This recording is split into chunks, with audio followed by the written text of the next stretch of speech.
Alright, ladies and gentlemen, I'm here on the show to talk about some NFL news about 30 minutes before the games kick off, so we're into some news here and some injury updates. So, first thing to talk about is an update. So, it was reported yesterday that Trevor Lawrence will try and play, and it's confirmed today. Update: Hashtag Jaguars quarterback Trevor Lawrence will play today versus the Hashtag Rams, per at PaceGrags.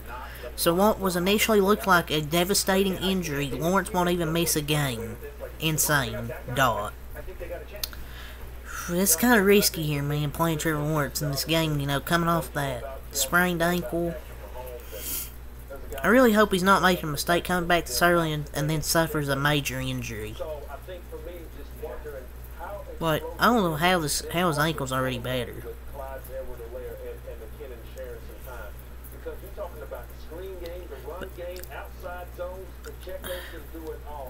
It's kind of crazy, man. Hopefully he doesn't re-injure himself or suffer a worse injury, because then that would really screw up their team.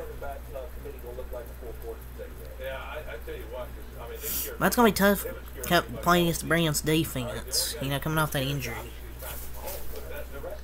Maybe it's just insane toughness, or it was just an insane overreaction by me and a lot of other people. It's kind of risky, though, against that Browns defense coming back that quick. Rumors. Former Hashtag Cardinals tight end Zach Ertz has been in talks with half a dozen teams in the playoff hunt, but is taking his time to ensure he makes the right choice. Per at Tom Pelissero, some teams that have been linked to Ertz are the Eagles, the Ravens, and Chiefs. Teams that have been linked to Zach Ertz. I think, which is smart, because Odell did a few years ago and worked out, you know, waiting until the playoffs were clear. So I think, I have a feeling Ertz is waiting until the playoffs are, like, clear, which teams will make it, and then he'll make a decision to sign.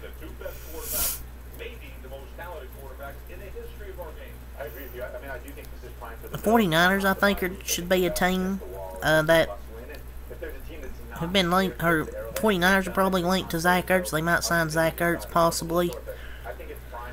So yeah, we'll just see where he signs, probably before the playoffs, or during the playoffs. Maybe not during the playoffs, but before the playoffs. So per report, Hashtag Raiders interim head coach Antonio Pierce has had former head coaches Tom Coughlin, Adam Gase, and Marvin Lewis sitting in on his meetings this week, per at Tom Pelissero.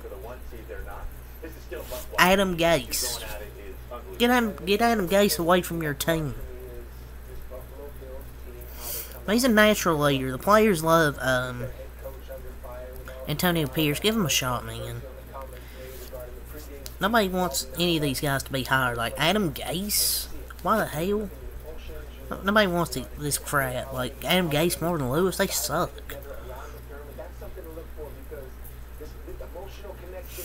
Breaking: the Hashtag Brands and star safety Grant Delpit have agreed terms on a contract extension, per at Stainbrook NFL.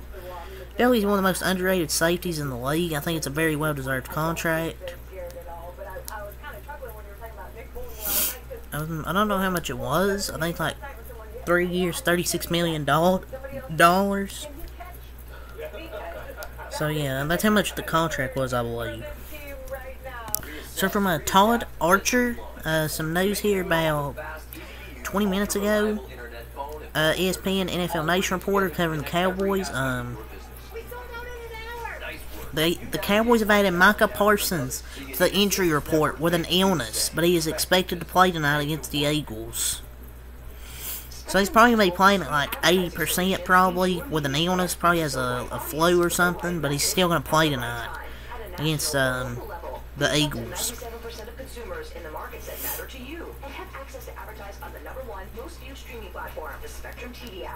Because media that moves to where your audience is watching moves customers to take action. Go to a Rams tight end, Tyler Higbee, and kicker Mason Crosby and DB Quentin Lake are all inactive today. So no Mason Crosby and Tyler Higbee and Quentin Lake.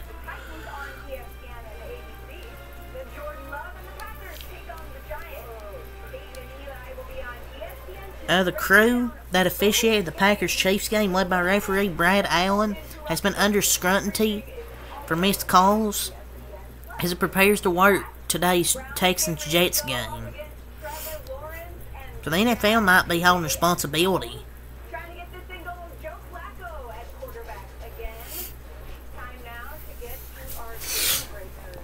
Looks like referees have been are starting to maybe get accountable. He's been terrible since he's been called up from college football.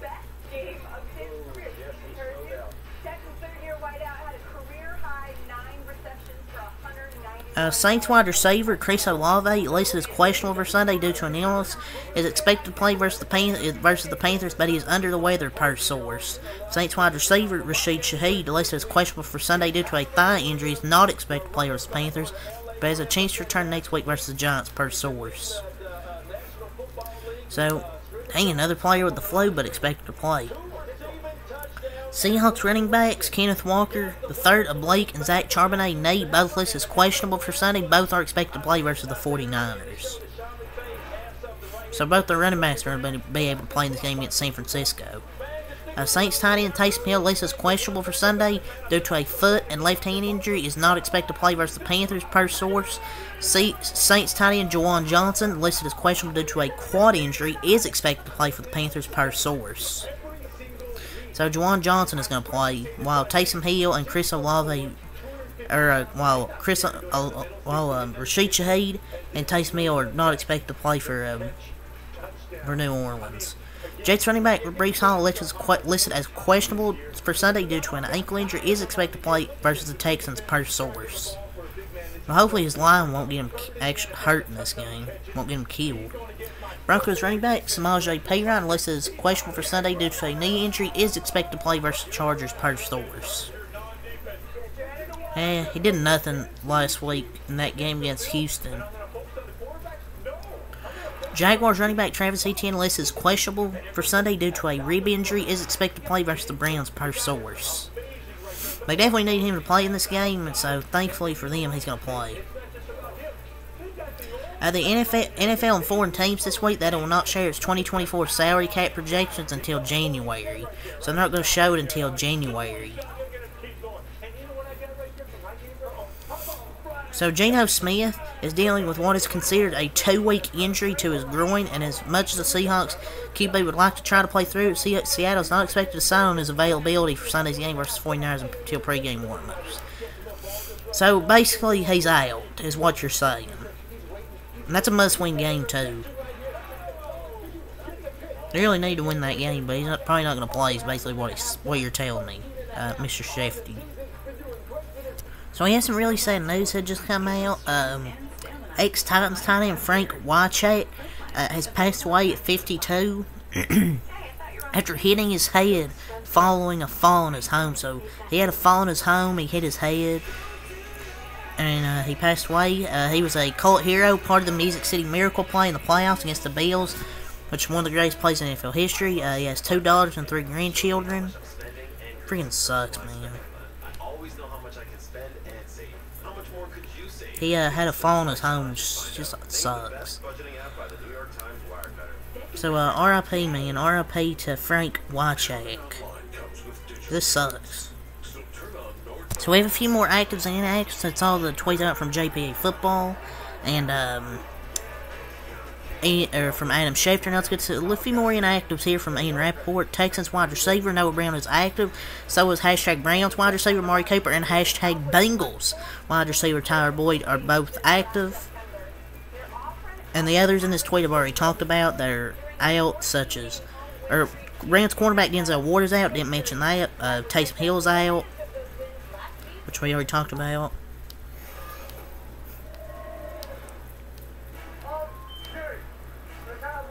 So, some QB news. Drew Lock is prepared to start, but Geno Smith hasn't been ruled out yet. That is the latest update, I believe, this morning.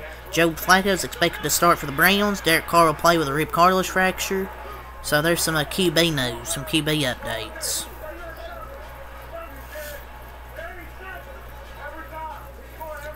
Raiders defensive end Max Crosby listed as questionable with a knee, told their insiders this week that he'll play, quote, if I've got a heartbeat.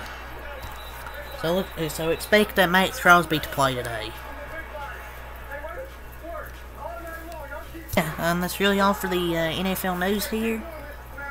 So, until next time, Malcolm, peace, enjoy the NFL games today.